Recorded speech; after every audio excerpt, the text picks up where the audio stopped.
Código Florestal é falar da água de nossos rios, córregos e lagos. É enfrentar a ocupação desordenada nas encostas de morros. É se preocupar com a produção de alimentos. O Código Florestal tem a ver com a qualidade de vida de todos os brasileiros. A discussão do Código Florestal é a discussão do futuro do Brasil, o futuro dos nossos filhos e netos. Que país eles vão ter no futuro. E também sobre o país que o brasileiro quer hoje. O preço do arroz, do feijão, do milho, da carne que chegam à mesa depende do Código Florestal. É o Código Florestal que diz como devem ser ocupados 329 milhões de hectares, 38% do país destinados principalmente à agricultura e pecuária. São terras particulares ou em disputa pela posse que se espalham pelos 6 biomas: Pampa, Mata Atlântica, Cerrado, Pantanal, Caatinga e Amazônia. Vai ser preciso tratar um pouco de forma diferenciada e analisar o caso de cada bioma de forma diferente. Uma fórmula que vai ser adotada para a Amazônia não pode ser necessariamente a mesma para a Mata Atlântica. O primeiro Código Florestal é de 1934. Depois veio o de 65, mas nenhum dos dois foi obedecido à risca. O meio ambiente ficou em segundo plano. A prioridade dos governos era ocupar os vazios do território nacional e aumentar a produção de alimentos. De fato, a agricultura cresceu e apareceu. O país se tornou o maior exportador mundial de soja, café, açúcar, suco de laranja e carne bovina. Mas a agricultura se desenvolveu deixando para trás uma grande dívida com o meio ambiente que agora está sendo cobrada. A atual legislação coloca 90% dos produtores rurais na ilegalidade. O homem do campo vive sob insegurança jurídica. Ambientalistas querem punição aos desmatadores. Chegou a hora de organizar a casa. A palavra está com o Congresso, que discute as regras de um novo Código Florestal. Com a experiência de quem fundou a Embrapa e há 50 anos debate agricultura e meio ambiente, Eliseu Alves aponta o caminho. O uso de tecnologia e diálogo para respeitar as peculiaridades de cada região do país. Tem que ser uma discussão baseada nas informações da ciência, na racionalidade e na compreensão, coisa que é uma característica dos brasileiros. 2 instrumentos formam a base do Código. A reserva legal, a área de mata nativa que deve ser preservada dentro da propriedade rural, e a APP, área de preservação permanente, locais frágeis à beira de rios, topos de morros e encostas que devem ter a vegetação original protegida. A nova lei tem que responder a 3 perguntas fundamentais. Qual o tamanho das APPs e da reserva legal? Quem deve ser punido por destruir o meio ambiente? E desde quando?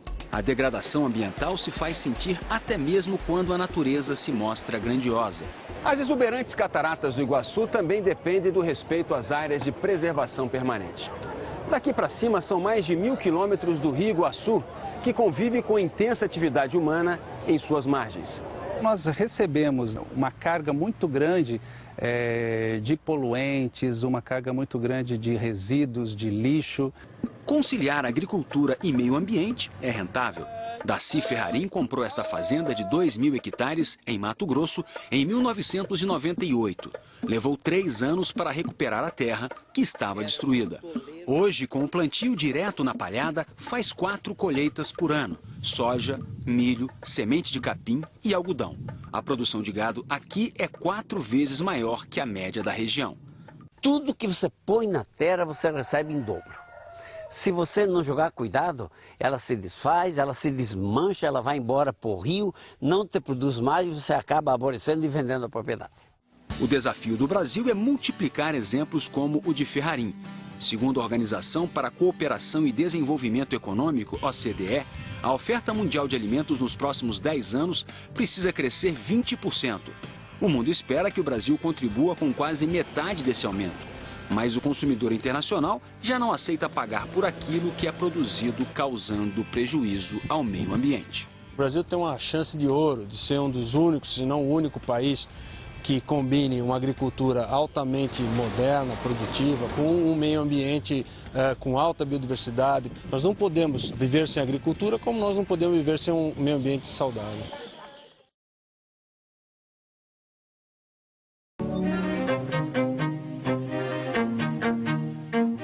A economia economia de São Joaquim e de outros 5 municípios de Santa Catarina gira em torno da maçã, uma cultura que ocupa a região há mais de 50 anos. A maçã de São Joaquim é considerada uma das melhores do mundo. O segredo, segundo os produtores, está no cultivo nas encostas de morro. Aqui, a fruta fica mais exposta ao sol. A drenagem do solo é melhor e a maçã sofre menos com as geadas fora de época. Mais encosta e topo de morro são APP, a área de preservação permanente, onde é proibido retirar a vegetação natural e plantar. É um local frágil, por onde escoa a água que chega aos rios. Hoje nós não pegar com a maçã aqui na nossa região, temos salada. O vinho do sul do país depende da uva que se desenvolve nas encostas de morros, outra cultura que estaria irregular. Nossa missão é fazer grandes vinhos no Brasil, provar que o Brasil é capaz de fazer grandes vinhos. O café nas encostas de Minas Gerais, o arroz produzido em área de várzea e o gado criado no Pantanal se juntam à lista de produtos em APPs e, portanto, em condição irregular. O que fazer com esses produtores? Ambientalistas se baseiam em estudos da Sociedade Brasileira para o Progresso da Ciência para pedir a remoção da maioria deles. Já o relator do projeto do novo Código Florestal, deputado Aldo Rebelo, propõe regularizar o plantio nessas áreas e defende também reduzir de 30 para 15 metros a faixa mínima de vegetação que deve ser recuperada às margens dos rios com até 5 metros de largura. Se você obriga a recompor, por exemplo, 15 metros de cada lado de um riacho, numa propriedade de 5 hectares, ele pode perder 30% da propriedade. Ambientalistas alegam que seria abrir mão de recuperar 30% das áreas que protegem as águas. Hoje, já há necessidade de repor 440 mil quilômetros quadrados de APPs. Qualquer diminuição do valor de 30 metros compromete a qualidade e a quantidade de água disponível para a agricultura e para o consumo nas cidades. Num ponto, ambientalistas e agricultores concordam. Não se pode mais desmatar sequer 1 metro de área de preservação permanente à beira dos rios. Ninguém produz sem água, portanto a preservação da água, as margens dos rios, para evitar a erosão nos rios e também as nascentes e olhos d'água é fundamental. Há consenso também de que os pequenos produtores vão precisar de ajuda para recuperar as APPs. Pedrinho Lorenzoni, do Paraná, afirma que não tem dinheiro para restaurar a APP. Foi multado há 3 anos. Quando foi desmatado isso aí, eu era uma criança, né? Não fui eu que desmatei, sim. Mas o que vão fazer, né? O município mineiro de Extrema tem um programa de recuperação de áreas degradadas que pode servir de exemplo. Na parceria com os agricultores, a prefeitura faz o reflorestamento das propriedades e também paga para cercar as áreas de preservação permanente. Na fazenda de João Lopes, de 107 hectares, foram gastos R$55 mil para plantar 25 mil mudas de árvores nativas da região e colocar 5 quilômetros de cercas para afastar o gado das nascentes. E o agricultor ainda recebe R$ 1.800 por mês de ajuda de custo. Vamos tentar fazer, pelo menos da minha parte, aquilo que mais tarde vai haver necessidade. A água para as próximas gerações que vêm vindo aí. A parceria também começa a envolver empresas privadas. Uma fábrica de biscoito vai investir R$360 mil nos próximos 3 anos para recuperar uma outra propriedade. Preservando essas nascentes, esses mananciais, nós estamos garantindo mais saúde para a população, para os nossos produtos, enfim, todos estão ganhando.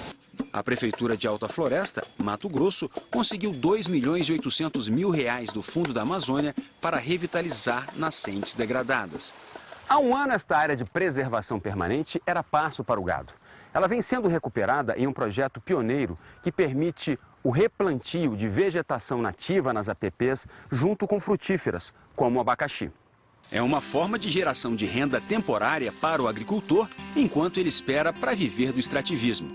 A DIR deve ganhar, neste ano, R$12 mil com abacaxi. Agora a gente está vendo aqui nova vida vindo. E ganhando dinheirinho. E ganhando dinheirinho da gente. Então, vale a pena sim reflorestar.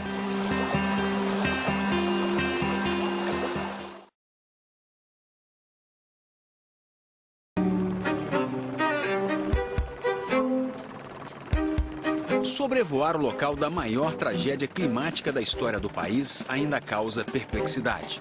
As cidades da região serrana do Rio de Janeiro estão sendo reconstruídas, mas as imagens da destruição continuam lá, vivas, e a ocupação irregular segue como uma ameaça. Olha só a quantidade de fábricas, quantidade de casas, né? A urbanização tomou conta dessa planície de inundação e é uma área extremamente vulnerável, né? O especialista em solo, André Avelar, explica que ali é uma área de preservação permanente, que não pode ser ocupada por causa dos mananciais d'água. Locais frágeis à beira de rios, topos de morros e encostas que foram engolidos pelo crescimento da cidade. E pouco se fez para evitar a ocupação. A condição rural ou urbana, ela deveria ter sido levada em conta da mesma maneira, né? E o que a gente vê é que na área urbana não se considera praticamente o respeito ao Código Florestal, e isso a gente vê que gerou uma quantidade de perdas e mortes que poderiam ter sido evitadas. Avelar teme que a situação piore com um novo Código Florestal que não apresente soluções específicas para o problema urbano. O relator do projeto, Aldo Rebelo, admite que o debate sobre as ocupações irregulares das APPs nas cidades ficou em segundo plano. Você não pode, do dia para a noite, simplesmente desalojar milhões de pessoas em todo o país que ocupam áreas de risco. Então essas áreas têm que ser analisadas, o governo estabelece regras e os municípios e os estados vão cumpri-las de acordo com as condições. O município de Angra dos Reis decidiu se antecipar para evitar tragédias como a de janeiro de 2010, quando deslizamentos mataram 53 pessoas. Na chegada à cidade, vimos como a natureza reage à ocupação desordenada. Esta é uma cena que se tornou comum nos últimos anos na rodovia Rio-Santos. A estrada foi interditada dezenas de vezes por causa do desmoronamento de terra e pedras. Sem a vegetação nativa, as encostas dos morros ficam frágeis e vêm abaixo no período de chuva. As rochas são depositários de água, que nos morros de Angra minam em grande quantidade. O trabalho dos especialistas da Universidade Federal do Rio de Janeiro é entender as condições do solo da região e se antecipar. Conhecer melhor os tipos de rocha que existem nessa região, para que a gente possa tentar evitar assim o máximo possível que novas tragédias aconteçam, vitimando tantas pessoas. O trabalho deve condenar a ocupação do Morro Sapinhatuba 1. A terra cedeu em vários pontos. Famílias terão que ser removidas. A casa de Miriam dos Santos está cheia de rachaduras. E quando chove... Eu fico apavorada, eu pego minhas crianças pequenas, coloco do meu ladinho e espero passar chuva. Assim eu fico. Agricultores encontraram nos campos do Pampa Gaúcho o ambiente ideal para os arrozais. Em Uruguaiana, na fronteira do Brasil com a Argentina, está um dos mais eficientes polos de produção de arroz do mundo. E também uma trincheira contra a reserva legal. O Pampa, ao natural, não tem árvores. Ninguém desmatou essas áreas. Então, não ter reserva legal não vai acrescentar em nada. O professor Henrique Razenac se especializou no estudo do Pampa Gaúcho. Ele defende a reserva como vital para o equilíbrio de qualquer ambiente. Temos interesse de conservar todo tipo de paisagem. Se isso vale para uma região, isso deve valer para outra também. A reserva legal é a área de mata nativa que deve ser preservada dentro de uma propriedade rural. O projeto do novo Código Florestal, em debate na Câmara dos Deputados, propõe 3 tamanhos de reserva na Amazônia Legal. 80% para os imóveis em área de floresta, 35% em área de cerrado e 20% nas áreas de campos gerais. Nas demais regiões do país, também 20%. O projeto inova ao autorizar que a área de preservação permanente, APP, locais frágeis à beira de rios, topos e encostas de morro, seja usada para compor a reserva legal. A Confederação Nacional da Agricultura resiste à exigência de deixar uma parte da propriedade intocada.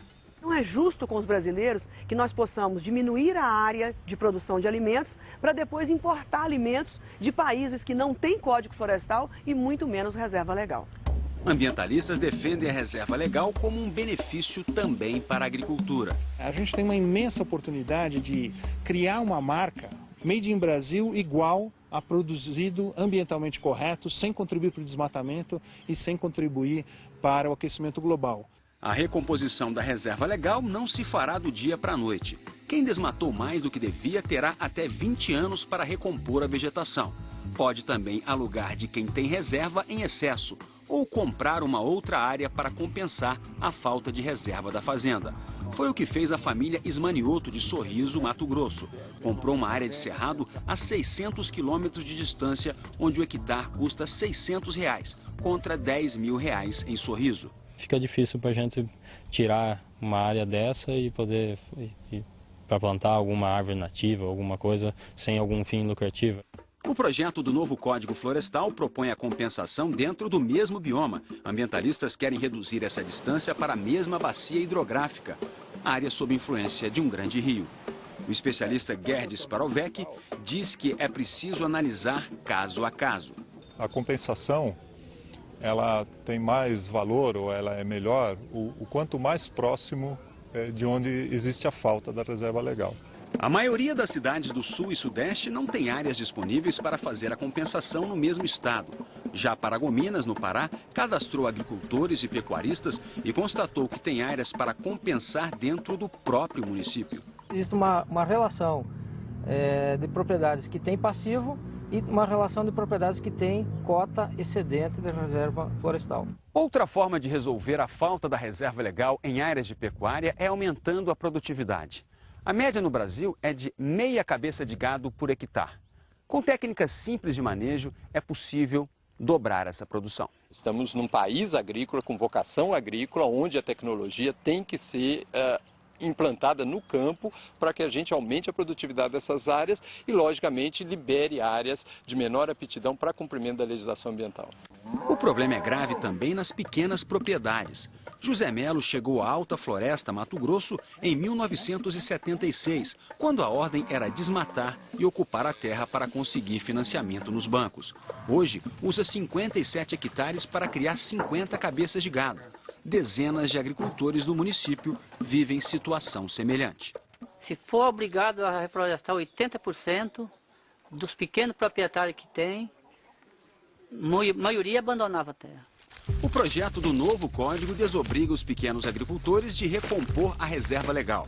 Mas quem ainda tem a mata de pé deve preservá-la. Se ao pequeno proprietário você ainda impõe a reserva legal, você pode tornar a atividade econômica dele inviável. Os ambientalistas temem que a mudança facilite o desmatamento. Defendem a recuperação das áreas com incentivos oficiais e uso das terras para o extrativismo, como a produção de sementes e mel.